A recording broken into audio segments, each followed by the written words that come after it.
आपले आमदार काय करतात? आपले आमदार त्यांचा दंड ठोकतात. आता या दंड ठोकणाऱ्या आमदाराला ठोकून काढण्याची जबाबदारी तुमच्या सर्वांची.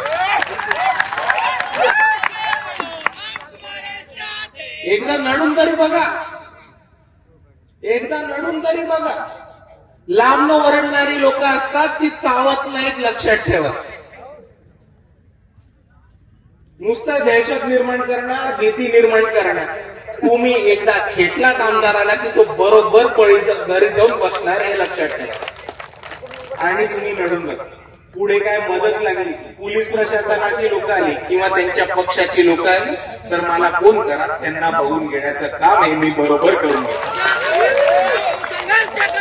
एका बाजूला आपले आमदार, दुसऱ्या बाजूला आपले मागचे जे आमदार होते. एका हॉस्पिटलमध्ये मृत्यू झाला म्हणून एका आदिवासी समाजाच्या डीनला संडास धुवायला लावणारे आपले हे माजी खासदार.